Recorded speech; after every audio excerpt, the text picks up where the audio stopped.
ورحب أيضا مباشرة بالسيد كمال زكارنا صحفي مختص بالشأن الفلسطيني. حياكم الله سيد كمال. أهلا وسهلا بك. أهلا بك. بداية عن الموقف الأردني، كيف يمكن تفسير تأكيد وزير الخارجية أيمن الصفدي على دعم الأردن للبنان في ظل الوضع الراهن؟ قراءة للموقف الأردني.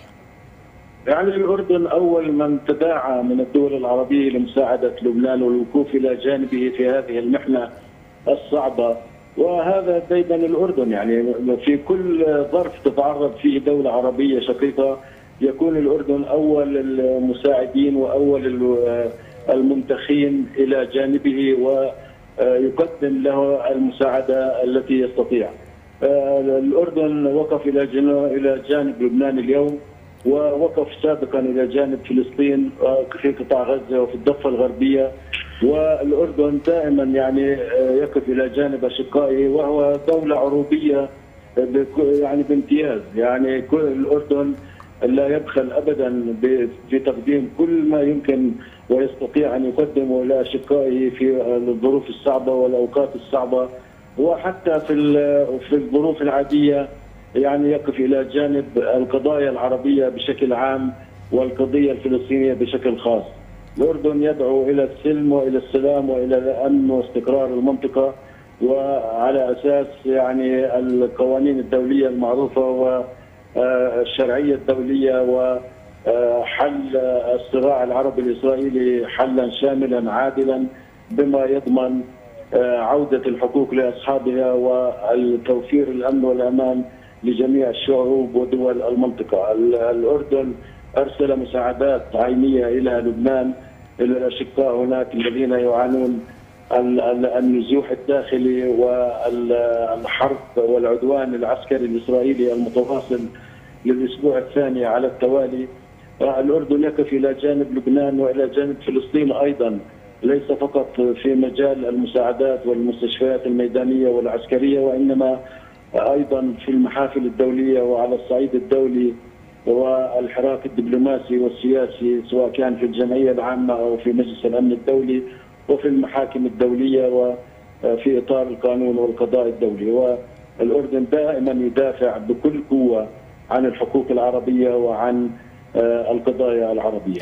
نعم سيد كمال، أيضا كيان الاحتلال أعلن عن بدء عملية برية محدودة للقضاء على أهداف لحزب الله، في حين أن حزب الله ينفي هذه الادعاءات. كيف يؤثر بدء العمليات العسكرية للاحتلال المحدودة على استراتيجية حزب الله وعلى الوضع العسكري في المنطقة؟ تفسير للمشهد من كلا الجانبين. يعني اعتقد انه لا يوجد هناك اي تاثير سلبي على الوضع العسكري لحزب الله، لانه ينتظر حزب الله ينتظر دخول هذه القوات. بالعكس، هي النتيجه عكسيه وسلبيه على الجانب الاسرائيلي الذي اصبح مكشوفا كاذبا امام المجتمع الاسرائيلي. حتى الان لم تدخل القوات الاسرائيليه جنوب لبنان ولم تبدا المعركه البريه، ولو كان هناك اي احداث بريه لراينا صورها على الاقل، وراينا يعني مجريات الاحداث والاشتباكات والقصف والى اخره. لكن حتى الان بصراحه المتابع للتصريحات الامريكيه والاسرائيليه حتى الان لا نعرف ماذا تريد اسرائيل.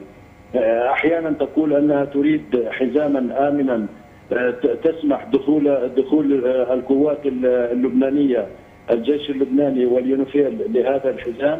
نعم. واحيانا تقول انها تريد ان تقضي على البنيه التحتيه العسكريه لحزب الله القريبه من الحدود الفلسطينيه المحتله.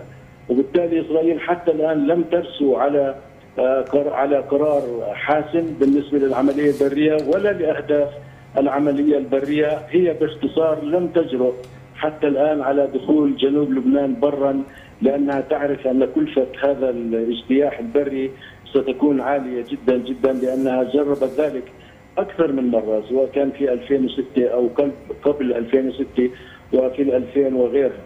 كانت تحتل جنوب لبنان وكانت تتواجد عسكريا هناك، لكن دفعت كلف باهظه، وهي الان تتردد كثيرا قبل ان تقرر القيام باجتياح سواء كان محدود او عميق داخل الاراضي اللبنانيه.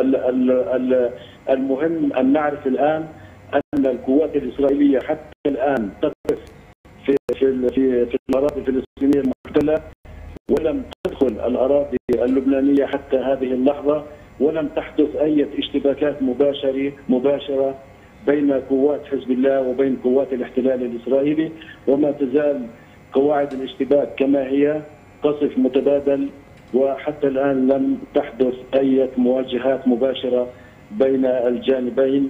وأعتقد أن الجيش الإسرائيلي حتى الآن لا يملك الجرأة لسبب يعني أن هذا الجيش أولا كما أعلنوا هم ينقصه 10,000 مقاتل، هم بحاجة الآن إلى 10,000 جندي حتى يستطيعوا القيام بالمهام القتالية الصحيحة. أضيف إلى ذلك أن القوات الموجودة في شمال فلسطين المحتلة المعدة للاجتياح البري هي قوات احتياط، ويعني معظمهم كبار في السن، وينقصهم التدريب وتنقصهم اللياقة الميدانية والاستمرار في القتال. والجيش الآخر النظامي منهك، و يعني جيء به أو سحب من قطاع غزة بعد عام كامل من الحرب المتواصلة، غير قادر على الاستمرار في خوض معارك صعبة في تضاريس صعبة مثل جنوب لبنان، وبالتالي الجيش الإسرائيلي غير جاهز وغير معد لا نفسيا ولا لوجستيا للقيام باجتياح بري كبير. وقد إسرائيل طلبت من الولايات المتحدة، وهذا تصريح أمريكي، الحماية وتزويد وزيادة عدد القوات الأمريكية الموجودة في المنطقة لحماية إسرائيل. نعم سيد يعني كمال. نعم. ويعني خوف وجبن، ويعني عدم قدرة أو عدم ثقة بتحقيق أي هدف أو منجز عسكري في حال حدث الاجتياح البري. نعم سيد كمال، أيضا سأختم معك بهذا السؤال: هل تؤيد أن الحديث عن القانون الدولي وأيضا القانون الدولي الإنساني أصبح حديثا عن الماضي؟ كيف تقيم دور الأمم المتحدة في إدارة الأزمات الإنسانية نتيجة النزاع الحالي في المنطقة؟ الأمم المتحدة ومجلس الأمن الدولي يعني يقومان بدورهما المناط بهما والوظيفة المناطة بهما، لكن المسألة والمشكلة والمعضلة في عملية تنفيذ القرارات التي تصدر عن الجمعية العامة وعن مجلس الأمن الدولي.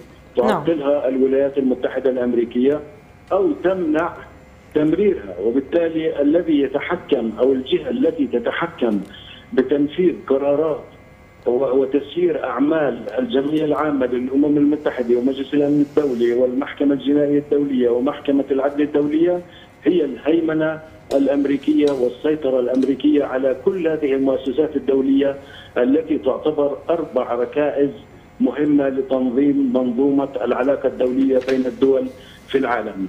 أمريكا هي التي تعطل هذه المنظومة، وبالتالي هي التي تدمر العلاقات الدولية ومسيرة العلاقات الدولية وانتظام هذه العلاقات ومنع وقوع النزاعات واستمرار الصراعات في كل أنحاء العالم. نعم، أود أن أشكرك جزيل الشكر السيد كمال زكارنا، صحفي مختص في الشأن الفلسطيني، على كل هذه التفاصيل.